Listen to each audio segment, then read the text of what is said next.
who are you at the end of the day? We know that there's a public persona, but who are you when no one's looking? I woke up 2 o'clock in the morning. It was a Thursday morning, and the first words I heard were, get comfortable being uncomfortable. I've taken that since then to embody every area of my life. Our last session, I think the first 20 minutes, he cried. I'm trying to maintain my composure just thinking about it. Because I was like, okay, what's going on? You coughing? What's happening? He said, man, you didn't say nothing. You made me just sit in that moment. I thought about this. I thought it's like, wow, this is the power of transformation. This is the Mm. power of growth. You became a coach to help people, but no one told you how to build the business behind it. Welcome to Coach as Entrepreneur, the show for coaches building real businesses with systems, strategy, and heart. Build a system, serve your clients, and support your family. So we're here with Britt today, CEO of Leslie Britt Enterprise. After 24 years in the Navy, he found his purpose in helping others navigate life after service. He coaches from three pillars: vision, mindset, and strategy to help people uncover their purpose, build a legacy, and create a life that truly fulfills them. He's here to be their advocate and guide them on that journey. Les, thank you so much for joining me today. Thank you, David, for having me on board. I appreciate it, and it's an honor. So I'm quite excited because you're actually our first military uh, serviceman to join the show. One, I just want to thank you for your Thank service. you. And two, you served in the Navy for 24 years. And then you also did another 14 years as a contractor with the government as well. And from there, you got into coaching. And I would love to know what you're doing now as a coach and how did you find coaching after your service to the government and Okay. for the nation? Well, how did I find coaching after service? That's an easy one for me. Finding coaching or coaching found me being in the military. One of the things that you always get to do being in leadership is you get to mentor, you get to do training, you get to coach people. You'll have sailors come up to you and say, hey, I want to get to where you are. So what do I need to do? So you take the time to mentor, you take the time to coach. And at the time, I didn't realize it, but I was coaching them. So later, when I started reading books about coaching and looking more into coaching, I was like, wow, this is pretty cool. And I've always been one who likes to serve people. So the fit was perfect, being one who likes to serve and being able to see other people achieve their dreams in coaching. And it was Mhm. actually during the pandemic that I actually delved into the John Maxwell leadership course that entails leadership training, coaching, and speaking. So during COVID, you started and you went down the John Maxwell coaching program. So your coaching style comes kind of from the John Maxwell School of Thought, right? Yes, from the John Maxwell School. And then 2 years ago in Hmm. 2023, I achieved another coaching certificate from a company called Novus Global, whose arm for coaching is called the Training Institute, is called MPI. And I found that one to be Hmm. something that was very near and dear to me. And it was something that I found that I was missing in my arsenal of coaching tools that was necessary to really get me to another level. Yeah. So I'm not sure how many people are familiar with John Maxwell and with Mhm. Novus Global. So can you kind of outline the style of coaching that you've learned and that you're applying with your clients? Yes. Well, both styles, well, I would say for both schools of thought, they both come with, having clients who are inquisitive about where they're going and being able to sit with them to say, okay, hey, let's parse out to where, what's your vision? A lot of times in the John Maxwell, we would say, what goals do you have? What goals do you want to achieve? In Novus Global NPI, we would say, what's your vision? And that vision should be a vision that awakens passion within someone, something that they want to do, want to accomplish, but may be afraid of, and it lies outside of their intuitive fence. So both of them achieve great Mhm. results, but I would say moving from John Maxwell or incorporating Novus Global into the teachings that I achieved at John Maxwell allowed me to just take a different spin on it and go a little deeper Mhm.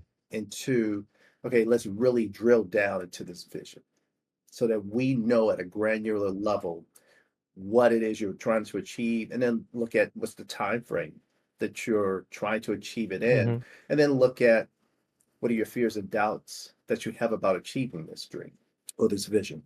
So all of those actually built upon the foundation that I learned in John Maxwell. All right.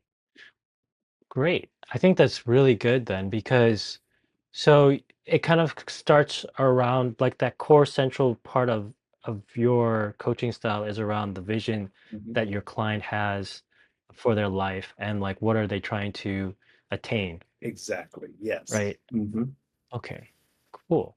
So it's kind of like would it be like kind of Maslow's hierarchy of needs at the very top of that pyramid? It's the self-actualization. You can look at it that way to where, and it depends upon the client, to where, yes, you do come into that self-actualization along in that vision path, but that's probably what I would call the second step of it, to where it's more of who do you need to become? Once you nail down that vision, then the next step would be who do you need Mm. to become? So when you look at Maslow's hierarchy theory, you can say, yes, that self-awareness of who I am now, but who do I need to be in order to make this journey complete? When you first started out, well, I guess you were already coaching because that's what you said in the Navy. You were already kind of coaching people through it. But what was your first experience coaching somebody kind of quote unquote as an official coach, I guess?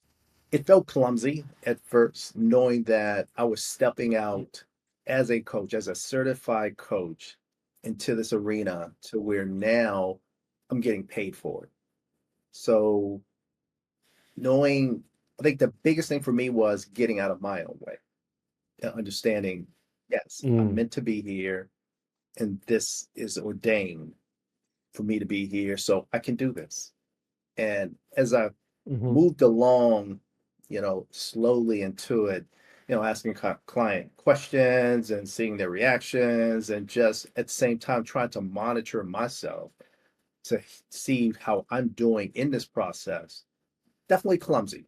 And I would say one of the things that I've learned from being an MPI was that as we go through those machinations, you do have a coach and you do videotape your sessions to where you have a coach who looks at what you're doing and they get to critique what you're doing. And they get to hmm tell you, hey, you shouldn't have interrupted, or you should have paused a little longer to really let them sit in the moment of that question and understand what it, let them wrestle with that a little more.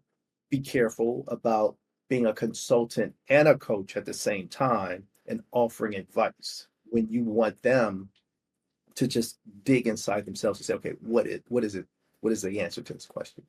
Where do I want to go with this? And I think that's a huge piece because that unveils truth. It unveils a lot of things about the client that you're coaching. hmm So that's really helpful then because, well, so within NPI, then while you are kind of still Mhm. training, there you have a like a coach mentor who's kind of reviewing your work and helping you as you're doing that. Yes. Because I mean that's super helpful, right? Oh, it Because is. as you're doing it, they're just telling you all the things that you can work on and to fix. Versus if you don't have it, then you just kind of like you're still just fumbling around in the dark. One of the beauties of coaching, when you look at any profession, like Mhm, I'm sure every dentist has a dentist, every doctor mm, has a doctor. Every coach needs a coach. Even after you get qualified, you go through your certification course, you should still have someone to where they can help you achieve your vision, what it is you want to do. mhm, It's like in the theological world, most pastors may have a overseer, which is another pastor who mm, can keep them accountable and help them as they continue to grow and move. So it's no different, and it's very helpful. And I found that having a coach who I can turn to, who can ask me hard questions about my vision, and who I can in turn, give the responses of where I am and what I'm feeling, what I'm not feeling, my fears, my doubts, because that's something none of us ever gets away Mm, from. There's always a level of trepidation that creeps in uninvitedly at mm. times into our lives. So having someone ask you the hard questions to help you come to the realization that, you know, no, you're projecting something that hasn't happened. You're projecting something that you haven't experienced, and now you're thinking that it's going to. Don't do that. Don't do that. Shake it off, Mm, dust mm. yourself off, focus, get back in the game. Don't think like that. Those moments of coaching are very helpful to having someone to look over your shoulder, someone who can be accountable to.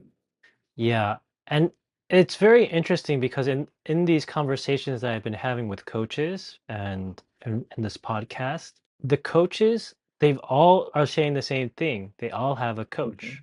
They have somebody that either is coaching them or just as a peer that they can go to talk through not just necessarily the client, but about business stuff as well. And Right. so that is, I think, probably like a huge thing for people to recognize is being a coach is not easy.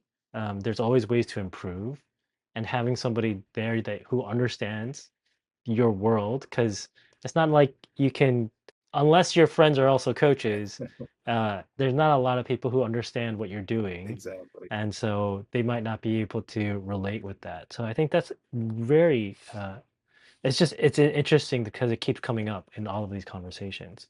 Oh, I was going to say one of the things that I learned from the John Maxwell team was always align yourself with people who are bigger, better, faster than you. That way they can help Mm. you get to where you want to go.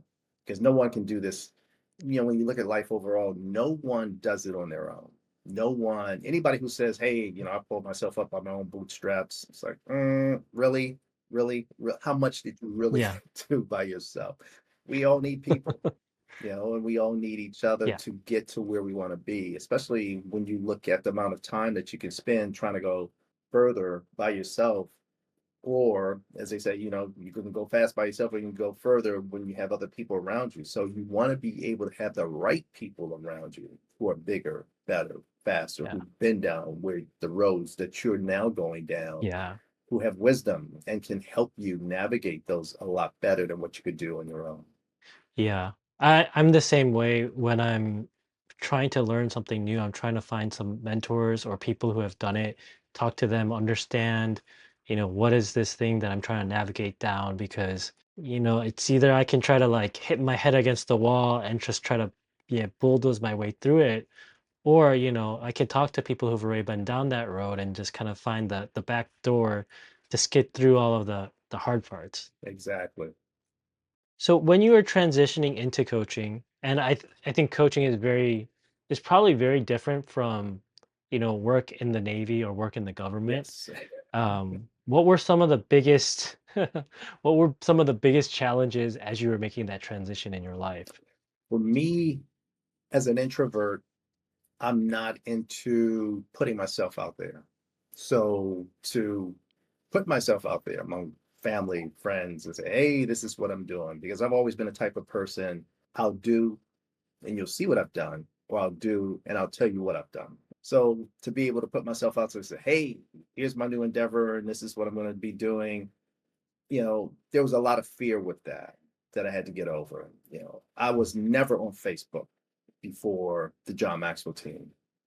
So getting a Facebook account, Mm, having a coach even back then who said, hey, you really need to start posting, you really need to start doing things online.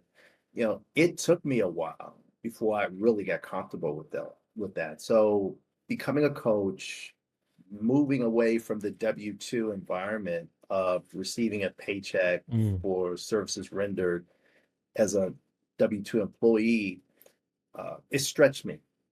And one of the things that I mm, remember, I woke up 2 o'clock in the morning. It was a Thursday morning, and the first words I heard were, "Get comfortable being uncomfortable." And mm, I've taken that since then to embody every area of my life. to where it helps me Mm. and to realize, if you're living comfortable, are you making progress? If you're living comfortable, are you growing? And the answer is no, you're not. So it has been an uncomfortable journey, but I embrace it. And I'm learning to accept all aspects of it. And the beautiful thing about it Mm. is who I get to become in the process. That's a really good way to put it, like getting comfortable with being uncomfortable. When you exercise, if you want to see gains, Mhm. you gotta push yourself and stretch yourself and like I mean even stretching like Yeah. stretching you gotta literally stretch yourself to be able to stay flexible or not, right?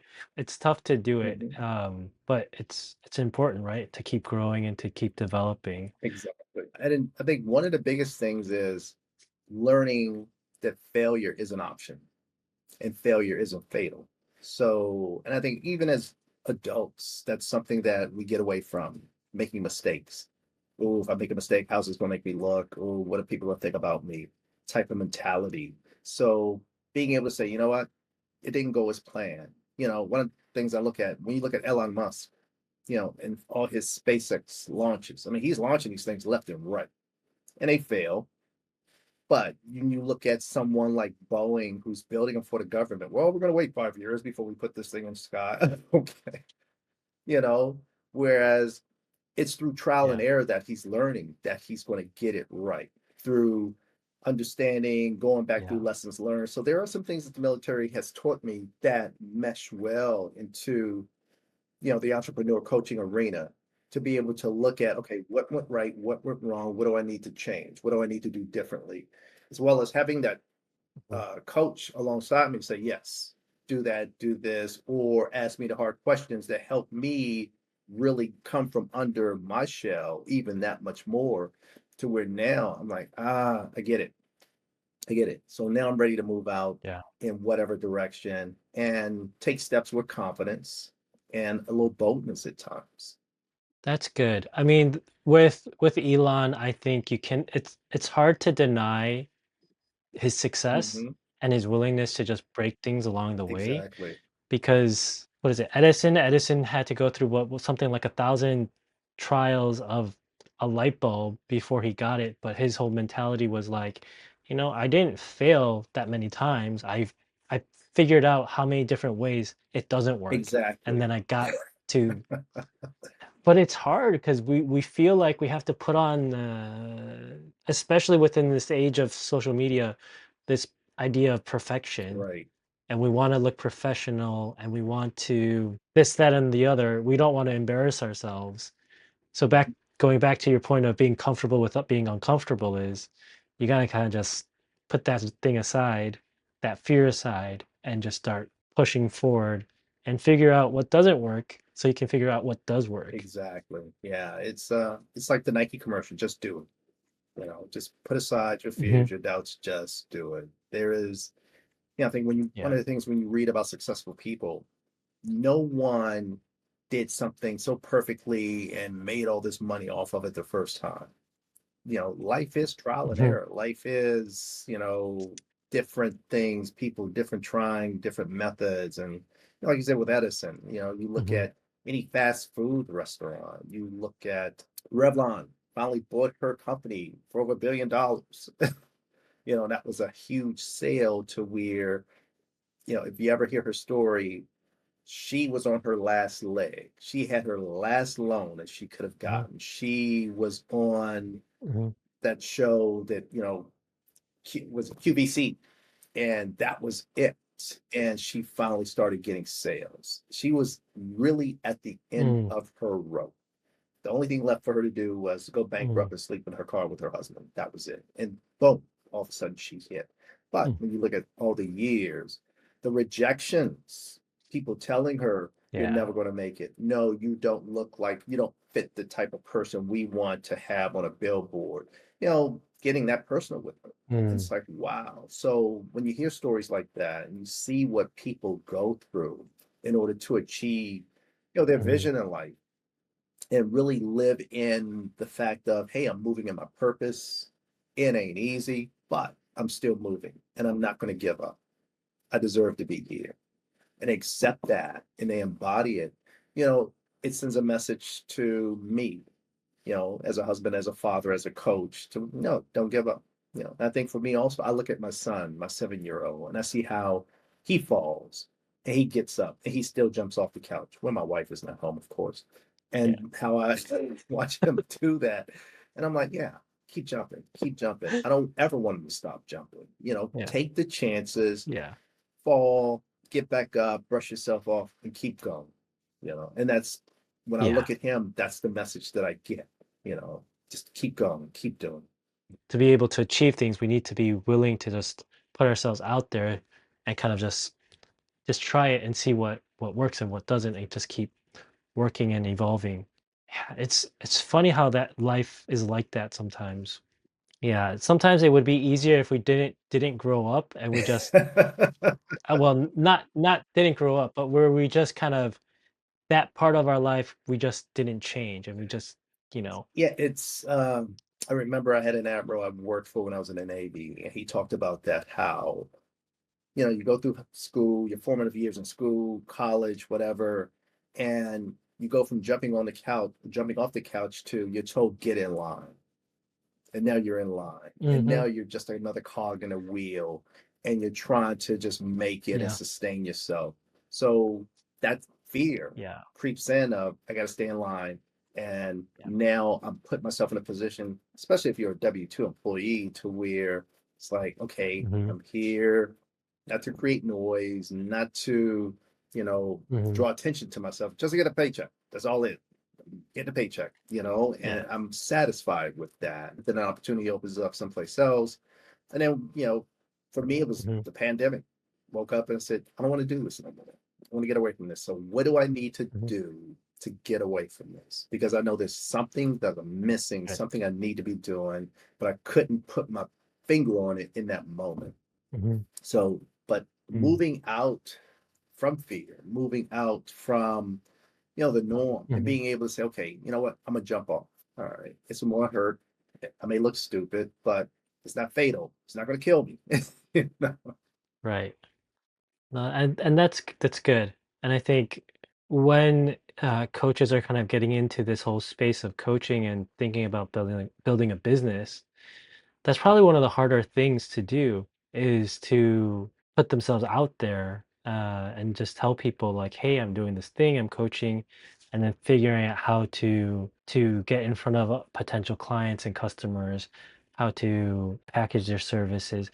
I think the packaging the services is probably the easier part, but actually just doing the marketing and getting in front of the customers, potential customers, clients is the harder part because there again, as we were talking about, is the fear of like, what are they going to think about me, or Right. what if this doesn't work, and what if they reject me, and then it becomes a thing about the fear of rejection versus, what if they do choose me, and how much could I impact them and help them in their life, Mhm.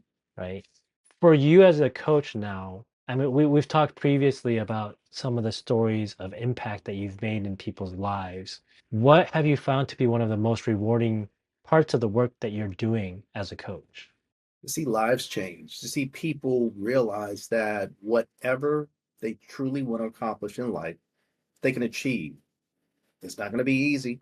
They've got to get comfortable being uncomfortable, but they can do it if they're willing to put the work in. And I believe that's the most gratifying thing, because it doesn't just change you, it changes the people around you. So, for instance, if Mhm. you're in charge of a group of people on a job, or if you're running a company, it changes your household, because now people see things in you to where, one of the things I always talk about with clients is, what are your values? Who are you at the end of the Mm. day? We know that there's a public persona, but who are you when no one's looking? And if you died today and you Mhm. had to have three people say something about you, someone close to you, maybe a neighbor, and maybe someone you work with, how congruent would those words be between those three people? And I think that's something that it causes people to pause and think about who they are and Mhm. the mark that they want to leave in this world. Because I always tell people, one of the Mhm. things I've learned, especially from my dad, was your legacy matters. who you are matters, mm, what you say matters. So be a man of character mm, who walks with integrity mm, and lives with integrity. And then being able to pass that on mm, to others around you is one of the staples that you need to embody in your life. So for clients, I always tell them pick 4 attributes and, think about mhm. who it is you really want to be going through this process. As if, these 4 words, they may change later in life. They may change by the end of our contract together based upon what you're going through, maybe going from being single to married, married with kids. But who are you? What do you stand for? Yeah. That's what I think, especially in this day and age, that's something that we all need to really revisit and look at. Mhm. I mean, I think often we're it's a little bit too much carpe diem, like seize the Yeah, day, live in the moment, and we kind of forget about like yes, there's now, but then there's also like the impact that we have on others in our lives and the impact that we can leave in the world and that legacy, right, of what is the impact that I want to leave in this world or in my with my family. The world we live in has lots of great things about it, but also some of the things I feel like we've lost some things in the world we live in and being people of character, of integrity, of, you know, when you can help your client look and think about long term their legacy and the type of life that they want to live and leave behind, I think that kind of helps to put things in perspective because, if you're only living in the moment, you only see this part of your life. But when you start to say legacy, now it puts things into perspective and you look at it in a different way from before, which I think is very like is super powerful. it is. It's one of the things for me, I was fortunate to have 2 parents in the household, a mom and a dad. So my dad was a World War II Marine. Um, Mm, I'm the last of 13 kids, youngest. So having that, wow. having a dad in the household was huge. Someone who kept me in check. Someone, even when I had friends over in the backyard, and Mm, maybe some of them didn't have dads. Some did. Maybe their dads were not as involved in their lives as my dad was. So to have a man who would say, "Hey, no abusive language back here, no cursing," but he would also tell them why not to do that.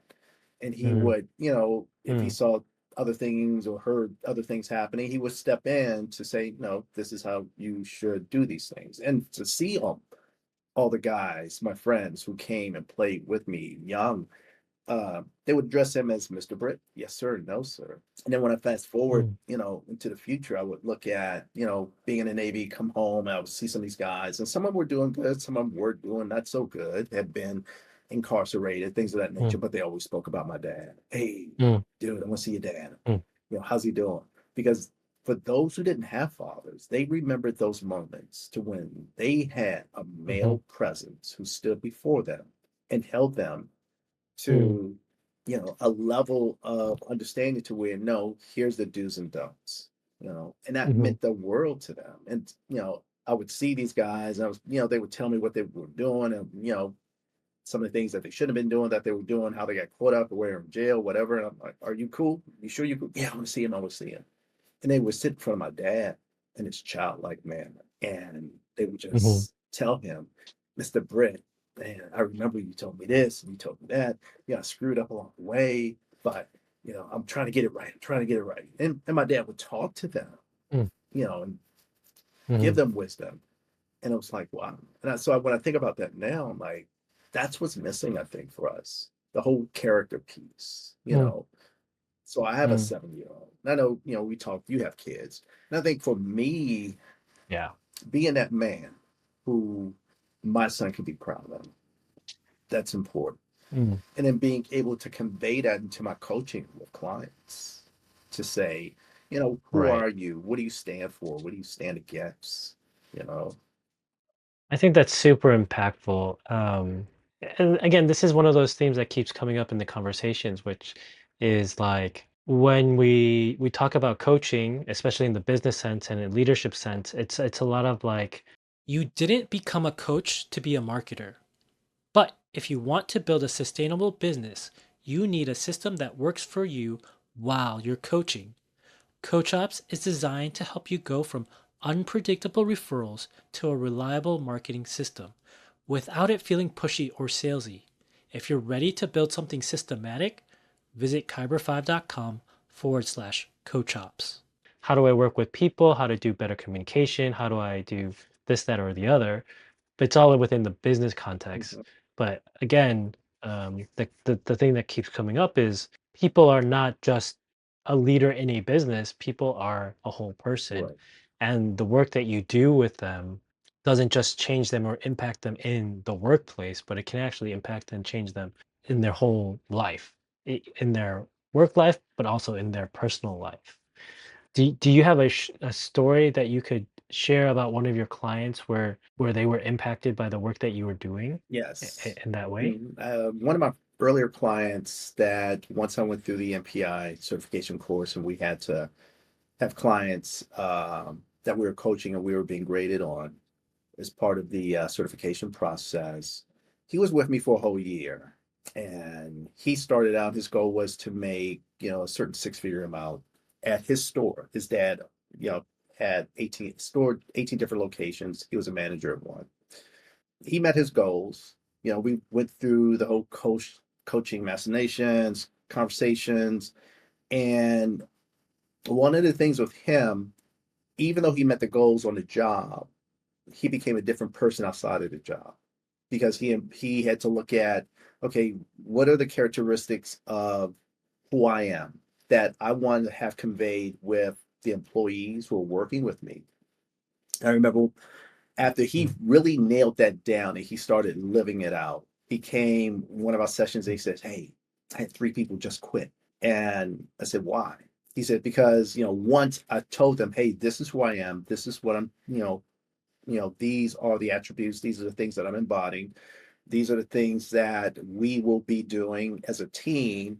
Here is my vision for us, moving from, I think it was like maybe 90,000 to it's like maybe 130, 140,000 every week within this store. mhm, Some people quit because they're like, so you're not going to be on your phone anymore and just doing, just looking, scrolling. So he's like, no, all those things are gone.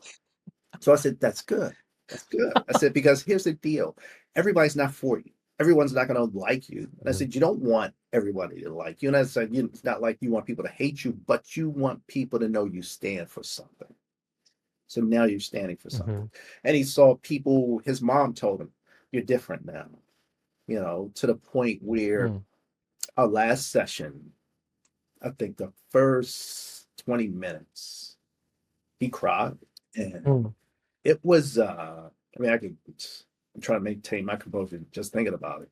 Because I was like, okay, what's going on? You coughing? What's happening? He's like, no, man. He started he went back from the very beginning to things we talked about, we went through, and how I held him accountable, and how, he said, man, you didn't say nothing. You made me just sit in that moment. I thought about this. I thought it's like, wow, this is the power of coaching.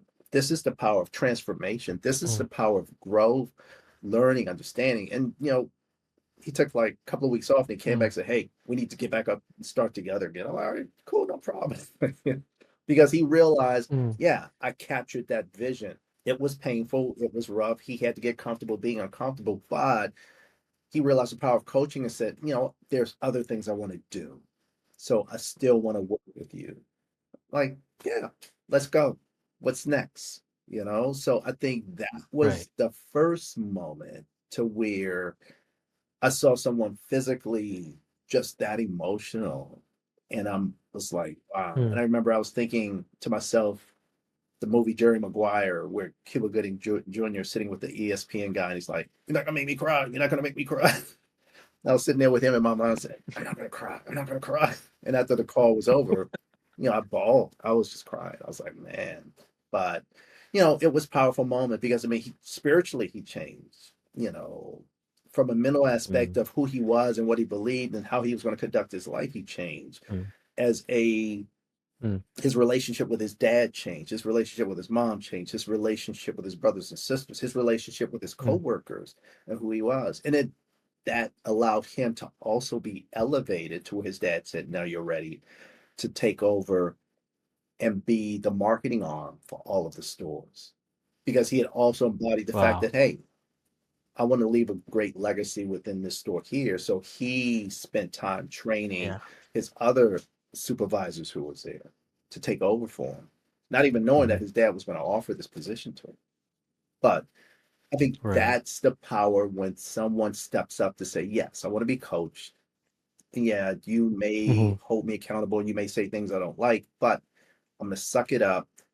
I'm going to sit in it and I'm going to be real with me so that way I can experience the growth that needs to take place in my life in order for me to move me out of my own way and to see this vision come to fruition. That's amazing. I think like what you're doing and the work that you're doing is great. And I think really like I mean that's why we have coaches. Hmm. I think that's why a lot of coaches do what they're doing is because they want to this purpose and need in their heart or that they want to help people. Yes. And this is kind of the impact and change that they can have on a person's life where it's just completely like, you know, flips it around. Hmm. Because if you go from being at work and just scrolling on your phone and everyone's kind of just chilling and doing whatever to like actually we're gonna kind of buckle down, we're gonna make this thing successful and like we're gonna grow our revenue by whatever percentage then I think that's really it takes a lot of strength and character and it's hard, but I think that's really I mean, you don't get into business or you don't try to become a manager because it's easy, Right. right? Exactly. So one of the questions I always ask coaches is because is like who's the one client, what's the one experience that you had where you took on a client but you knew you probably shouldn't have? Do you have a client like that? I would say thankfully, no. Um, the Mhm, benefit of having a call with a potential client is to see if you're a good fit. And I've mhm, known others who've had clients like that to where, as a coach, they're like, man, I can't wait for this contract to be up with this guy or gal. And you go into why, it's like, man, I just feel stuck doing this with them. They don't want to do anything. Well, but being able to take mm, that onus and try to flip it around on and say, okay, hey, what is it that you really want to do? I think that's where you have to go deeper in your coaching you know. But for me, as at the current time, no, I have not yet to experience that. I mean, I've had a couple of nice offers that I've walked away from to where I mhm, didn't mhm, feel within me that it was going to be a good fit. So I was very happy to walk away from, and I didn't feel any remorse from walking away from it. And but in some of those cases, mhm. if I don't feel like I'm a good fit, I may say, "Hey, I know of others who may be able to help you. Are you open to that?" Yeah, To see where they are and yeah, just go forth with making those recommendations to them and another coach to see if they're a good fit. But no, I think overall, one of the things I've learned, everyone needs a coach because we all have hard spots in life. I mean, there are days to yeah, where, I think coming from a family of 13, yeah, I miss my dad. There are days I would like to say, hey, I've got a problem, help me. Or I've got a question. I had one brother in particular who is no longer here on earth. I would go to him and say, mm, hey, dude, help me out here, because I knew those two, mm, all the other ones are great, they're honest, but that one was a kindred spirit for me. So mm, we could really, yeah, I mean, we talk about everything, no shame, no nothing. And, he mm, would always give me an honest answer. So I appreciated that. But I remember someone told me once, I was listening to a podcast and I heard someone say everybody needs a pastor, a coach, and a therapist.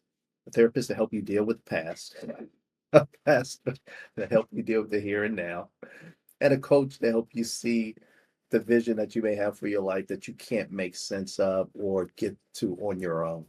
So, and I believe that Mm, all three are very necessary. And will people take up all three? No, not necessarily. But I would mm, say try it if you feel there's a need to in life, because mm. we weren't meant to do life on our own. We were Yeah. meant to do life in community, and there are a lot of people out there who are willing to help out. Yeah, and I think that's really important because especially within the coaching world, Mhm. I find that there are a lot of people who are more than happy to lend a hand. Even with this whole podcast, I've reached out to a number of people who I didn't think would actually reply, Mm. and been able to connect, have conversations, and been lining them up as guests. And it's just like, you know, they're busy. I mean, you're busy as well, but you're everyone most of the time, if they have the time and we talk, they're like, okay, let's see what we can do. How can we help each other? How can we make this work? And I think, for coaches, especially as they're trying to build that business, you got to talk to other people who are doing it, understand. And that's part of like the reason for this podcast too, is to share the knowledge of how do you build your coaching business? How do you build it successfully? And while you're doing your coaching, like what are the things that you're doing that actually helps to work with your clients, right? So as you were saying too, right? Sometimes you just need to let them kind of sit and kind of stew in their own thoughts. Right. And you got to kind of just learn how much time do I give them and then how do I, kind of interject and help them. Sometimes you have to turn off the consultant mind and just kind of really focus and think of, I'm just here to kind of help them process through, not necessarily help them with their business, but just process through like how are they doing with their leadership. So I think the community of coaches is here and is more than willing to help other coaches, and I think that's important. Yes. uh, that people know that they're not alone, Right. right? Yeah. I think the biggest thing is just finding the right coach for you. That person who Yeah. is willing to be a fierce advocate for you. That person Mm, who's willing to hold space for you based upon, mm, the whole coaching experience, and to help you achieve your vision yeah. and get to where you're seeking to go. Yeah, I think that's so important because again, it's if you only want to just help people but you don't have an idea of what kind of business or kind of model of work you want for your life, Mhm. if you don't know what that looks like, you're kind of just helping people, which is great, but you need to have like some kind of roadmap that you're going towards, some goal you're going towards as you build it, or else you just start building like little things here and there and there, Right. and but it doesn't connect, so it doesn't have any impact or growth, and so it just kind of does something, Yeah. but it doesn't last, right? Right. Let's kind of switch gears here and talk a little bit about your business. So your current coaching business, you are a solopreneur, correct? Correct. Mhm. What's been like the most rewarding part of running your own business for you? One word that comes to mind for me is freedom. Freedom from being an employee for someone else. Hmm. Freedom to get up every morning when school's in session, take my son to school, pick him up in the afternoons. To me, freedom from not having another cell phone tethered to me that was provided to me by my employer.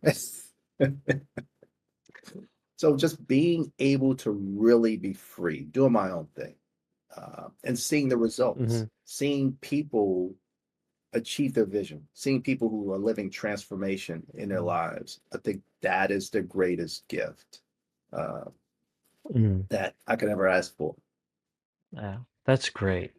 Um, so on the flip side of that, right, Mhm. the rewarding part is also the negative part.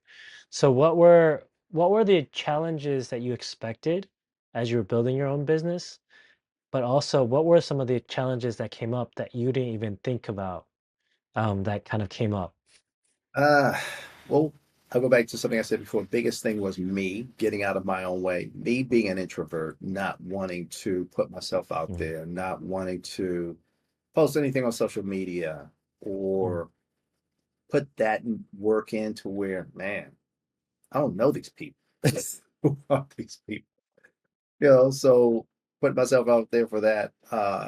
That was something that's helped me back with me being at the top of the list. My fears, my doubts, um, me early on trying to gain clients, looking at how to gain clients, talking to my friends, family, people I didn't know, people in the grocery store a lot, to where once I Mm, got over that, once I got over myself, the conversation started to flow. mm, And one of the things that I learned mm, from Novus Global MPI was, being able to leverage current clients once you do get clients to people who say, hey, if you're, this coaching thing is beautiful for you, you love it, you're taking it in, you're seeing your own transformation take place. Are you willing to mm, recommend me to 3 to 5 people who you believe would benefit from mhm. this that I can have a conversation with? So are you willing to give me an email introduction? And everyone says yes. So next thing comes up, now you're talking to their friends. So it's like a Yeah. tree, a tree with many branches. So then they have friends and people, Mm, know people and say, wow, yeah, you're coaching, and you may have a conversation with them and ask them a question like, gee, that's powerful. It's like, yeah, but there's more to it mm, than what I just asked you. And if you want to know more, then we can schedule a call. We can go through and mhm. talk about your vision and where Right. you want to go with this. Or they know other people say, you know what? I know some people who need your help. And they do introductions. I mean, I've had Mhm. it happen the Mm, doctor's office. I've had it happen in the dentist's office, a lot of different places to where mhm. people, you ask a question, they ask you, hey, what do you do? And next thing you know, you may throw a question at them and ask them a few questions. It's Yeah. like, wow, something sparks in them. So I think that's the beautiful Mm, side of it, is just the openness within me to do that now. And how, mm. what I had to go through in order to achieve that, getting out of my own way, coming out of my Yeah. own shell, being comfortable to where I want to have these conversations, in those moments that allow me to gain clients. And now I almost look at it like a Mm. game. Can I continue to gain these clients without using social media? Can I continue to, Uh-huh. gain these clients without going up, hey, how you doing? I'm Les Britt, and this is what I've got for you, on LinkedIn or Mhm. anything else, and have people find me, which has been the case sometimes. So I'm enjoying that moment. Do I need to probably do some Mhm. more advertising? Part part of me says yes, because there's a specific Mm. crowd that I'm looking to target now. So I would like to do that. So I'm just all right, brainstorming, how do I do it and what do I need to do and what do I need to say in order to get those people? Yeah. But, on that note, right, I think you kind of also need to take that advice of just try something, see what works. Yes. And then if it doesn't work, just try it again, try something else again. And then, you know, because unless you try, you don't know what's going to stick. And that's kind of why I tell people to do is also like, you just you need to create visibility for yourself for your business, Mhm. right? Because if nobody sees you, nobody knows you're there, and nobody wants is going to come to you because they just don't know you exist. Exactly. But then you also have to figure out what's the message that connects with that group, and you're never going to figure that out, or it's always going to be theory until you actually try it. So you got to be like Edison and just keep trying, Mhm. and it might take you 700 times or 1,000 times, Right. but more likely within like 10, 20 times, you're going to start to find some traction and find the messaging that connects with people. When it comes to the business of running your business, right? Now, because before in the Navy, you're part of a unit, Mhm. and then when you're part of the government, you're part of like a giant machine, right? So, but now as you're running your own business, now you're in charge of everything. And how do you manage, the different hats now of like finance, of, your website and technology, your email? How are you how do you manage all of that stuff for yourself? Early on, I was doing it all. and I was burning the midnight oil, Mhm. staying up, playing around on the websites, playing around, like I mentioned, Facebook, putting things out, putting things out on LinkedIn. There was a time when I was posting every day. And then it went to, okay, 3 times a week. And then, you have to go back and say, people Mhm. would say, well, you have to look at optimum times based upon what Facebook optimization says you should do, LinkedIn says you should do. And it's like, man, this is a lot. So, you know, fall back on that, looking at, okay, financially, what do I need to do? All right, so set up a separate bank account. So pretty much what I had to do was rely upon other people to where who are Mhm. those people who have gone before me, who know what's best, that Mhm. can help me get things set up. Yeah. Coming out of John Maxwell team when I first got my certification, it was like, okay, you need an LLC. you know okay, well, that was Mhm. something we didn't really talk about, but I met people who were in the John Maxwell team. Says, no, you want to be able to make sure whatever money that you're doing with every day is Mhm. not being commingled with the money that's being made from your enterprise. So figure out who you are, get an LLC, get these things done. You need insurance. So having people who could speak wisdom, who are already there, who already had their businesses set up, teach me how to do Yeah. these things was very, very helpful. And then finding people who said, hey, you need a virtual assistant, you know, um, here's a guy Mhm. who runs a virtual assistant company, or this is what they help you with. Mhm. So now being able to delegate a lot of those responsibilities to other people, to where once you get your processes set up and your systems in place, it makes Right. life a lot easier for you. Finding the right tax person who Mhm. understands, hey, based upon the tax code, as an entrepreneur, these are some things you can take advantage of. You're working from home, being able to claim Mhm. work from your home, claim your internet, claim your cell phone, do all these other things. Things that I didn't know Yeah. on my own. But now having someone who can help me do these things.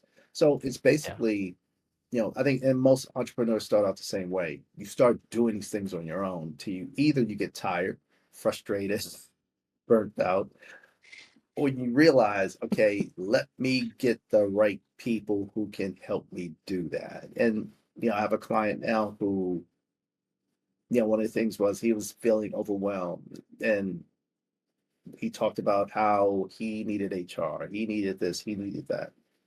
So where now he's getting Mhm. these things in place, because I asked him the question as, do you want to continue to work in your business, or do you want to work on your business?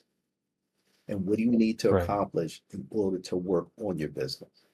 And once he made a list and realized, I Mhm. was like, dude, that's a lot.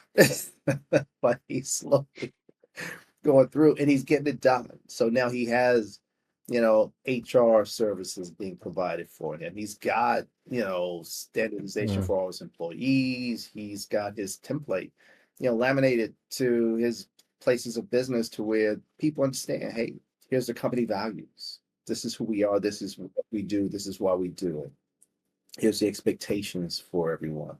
He's got someone who's doing the books, and he's not doing the books anymore. So it's that learning process is different for everyone, to realize you can take your hands off, just find the right people that will allow you to take your hands off and who can run this for you. So I think Mhm. it's a big piece, and it's a huge learning curve for all entrepreneurs. And it's something that continues to evolve, because I had one guy who was doing very well in his coaching. And he said, he got hit with a huge tax bill. And he realized, okay, my tax guy who I grew up having before I started my business, I need to elevate to someone who's now a tax strategist. So he told him, thank you very Mhm. much. I appreciate you, but I need to elevate. So understanding when to make those Yeah. changes in your business, or when to bring people on early versus later, who can help you elevate Yeah. and scale that business up. That's good. Before we get to the closing part of the show here, I'd love to hear what's one piece of advice you would give to someone who's just beginning their coaching journey. Definitely make sure you have a coach, Mm. because you will have questions. And in order for you to scale your vision, you need someone who's willing to ask you the hard questions and help you navigate Mm, the pitfalls, roadside bombs, whatever the case may be, in order for you to get to where mm, you want to go. One of the things that life teaches us is for every level that we desire to ascend to, a new version of us is necessary. mm, When you look at sports, the team who won the championship last year, and if they win it again this year, they're not the same team. They had to bring on a new mm, persona to say, hey, in this off season, everyone's making trades and everyone's looking at how to get better, how to be better, and how to come at us and be that next number one. So who do we need to become to sustain, to move beyond what we did last year and embrace a new us in mm, order to get there? And it's the same thing in our lives, personally, professionally, spiritually, relationally. Never settle, but for that entrepreneur, definitely have a coach. Get a coach. That's the first thing I mm. would tell anyone. Get a coach. Yeah, that's great. And lastly, before we close, what's next for you and your coaching business? Where are you going to be in the next, you know, next year? What's your vision for yourself? My vision for myself in the next year is to definitely scale the business, to Hmm. I tell myself I want to cap it at 12 clients. And the reason I want to do that is because I want Hmm. to keep my time with my family, first and foremost, Mm, the important thing for me, while at the same time having people who are willing to be coached, who have a desire to be coached, and want to seek growth in their life. So mm, capping it at 12, knowing that for me, that's where I want to be. And it's not comfortable. It's just a number to mm, where having a 7-year old wanted to see him grow up, spending time with my wife, friends, family, others, and just enjoy life, especially after, like I mentioned before, just being a W-2 employee.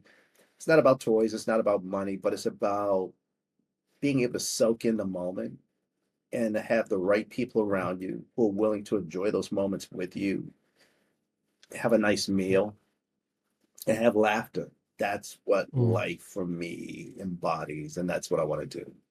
That I think is a great, you understand what you want to do, what your kind of life you want to build for yourself and for the business. And I think that says a lot.